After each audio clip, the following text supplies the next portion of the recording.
हरे कृष्णा कृष्णा कृष्णा हरे हरे, हरे राम राम राम हरे हरे. हरे कृष्णा.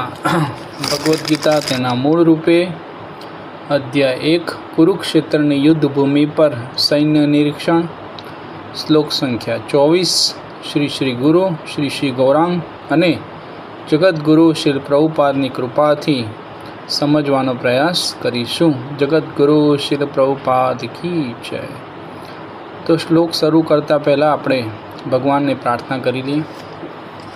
ઓમ અજ્ઞાનતિમિરાંધસ્ય જ્ઞાનાંજનશલાકયા ચક્ષુરોન્મિલિત્વં યેન તસ્મૈ શ્રી ગુરવે નમઃ. શ્રી ચૈતન્યમનોભીષ્ટં સ્થાપિतं યેન ભૂતલે સ્વયં રૂપ કદામયં દદાતિ સ્વપ્નકાંતિકં. વાંછાકલ્પતરુભ્યશ્ચ કૃપા સિંધુ એવ ચ પતિતાનાં પાવનેભ્યો વૈષ્ણવેભ્યો નમો નમઃ. જય શ્રી કૃષ્ણ ચૈતન્ય પ્રભુ નિત્યાનંદ શ્રી અદ્વૈત ગદાધર શ્રીવાસાદિ ગૌર ભક્તવૃંદ. હરે કૃષ્ણ કૃષ્ણ કૃષ્ણ હરે હરે, હરે રામ રામ રામ હરે હરે. હરે કૃષ્ણ. તો શ્લોક સંખ્યા 24 આપણે જોઈએ. સંજય ઉવાચ એવ મુક્તો ઋષિકેશો ગુડાકેશેન ભારત સૈન્યરોભુર ઉભો મધ્યે સ્થાપયિત્વા રથોત્તમમ. અનુવાદ. સંજય બોલ્યા, હે ભરતવંશી, અર્જુન દ્વારા આ પ્રમાણે સંબોધિત થયેલા ભગવાન કૃષ્ણે બંને પક્ષોના સૈન્યના મધ્ય ભાગમાં જ તે ઉત્તમ રથને ઊભો રાખ્યો. તો આગળના શ્લોકમાં આપણે જોયું હતું કે અર્જુન છે હવે યુદ્ધ માટે બિલકુલ તૈયાર થઈ ગયો છે અને એણે ભગવાન કૃષ્ણને આજ્ઞા આપી કે મારો જે રથ છે એ બંને સૈન્યની મધ્યમાં લઈ જાઓ. અર્જુન કોઈ શાંતિનો પ્રસ્તાવ છે એ આપવા માગતો નહોતો. અર્જુન પણ યુદ્ધમાં એકદમ તૈયાર હતો, પણ એ જોવા માગતો હતો કે કોણ કોણ મારા પક્ષે અને કૌરવોના પક્ષે આ યુદ્ધ કરવા માટે આવેલા છે. તો એટલા માટે એણે ભગવાનને આજ્ઞા કરી. તો આ શ્લોકમાં ભગવાનને શું કહ્યું છે અને અર્જુનને શું કહ્યું છે એ ખૂબ મહત્ત્વનું છે. ભગવાન કૃષ્ણને અહીંયા ઋષિકેશ તરીકે સંબોધન કર્યું છે. તો ઋષિકેશનો મતલબ છે કે જે આપણી ઇન્દ્રિયોને ચલાવે છે, જે આપણી ઇન્દ્રિયોને કંટ્રોલમાં રાખે છે. તો આપણા બધાની ઇન્દ્રિયોનો કંટ્રોલ એકમાત્ર ભગવાનના હાથમાં છે. તો ભગવાન વિશેષ કરીને એમના ભક્તોની જે ઇન્દ્રિયો છે એ ઇન્દ્રિયો પર વિશેષ કંટ્રોલ રાખી અને એમના દ્વારા અદ્ભુત કાર્ય છે એ કરાવે છે.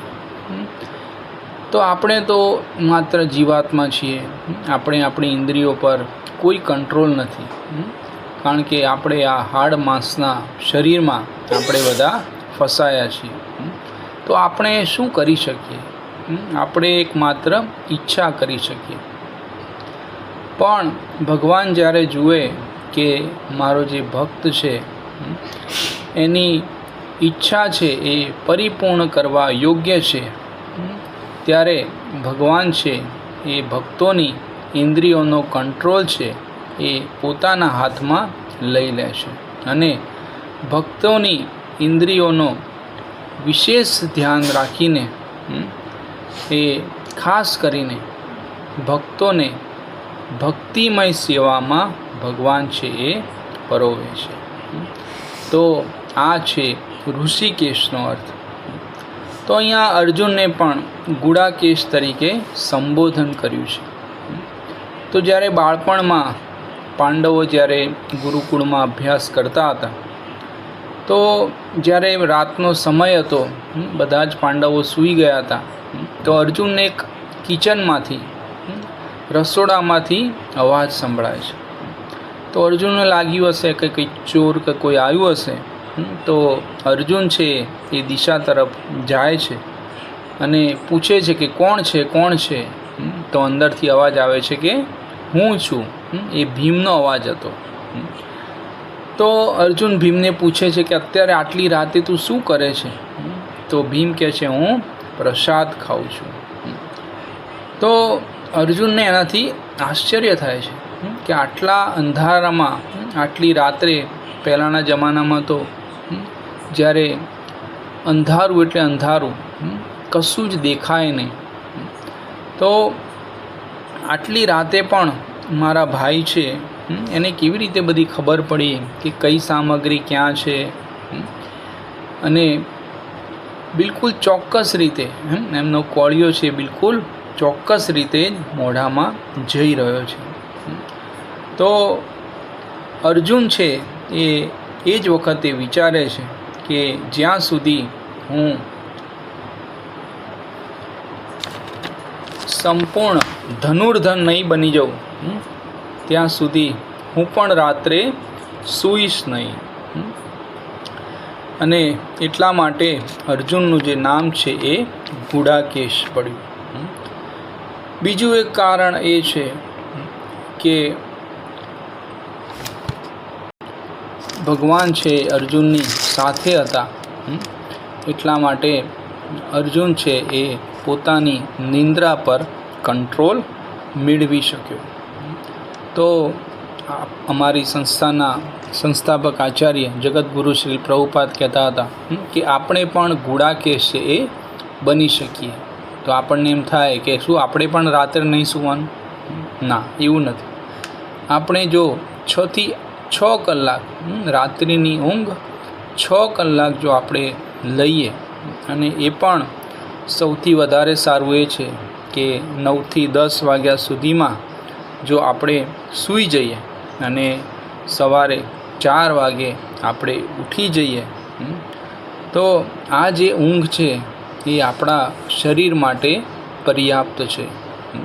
આનાથી ઓછી ઊંઘ કે આનાથી વધારે ઊંઘ છે એ આપણું જલ્દીથી મૃત્યુ લાવવાનું કારણરૂપ બને છે.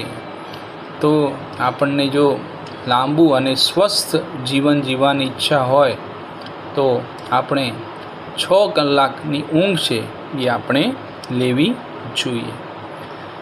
ગુડાકેશનું બીજું એક કારણ એ છે કે અર્જુને બ્રહ્મા, વિષ્ણુ અને મહેશ એ ત્રણેય દેવતાઓની કૃપા છે એ પ્રાપ્ત કરી હતી, અને એટલા માટે પણ અર્જુનને છે આ શ્લોકમાં ગુડાકેશ તરીકે સંબોધ્યા છે.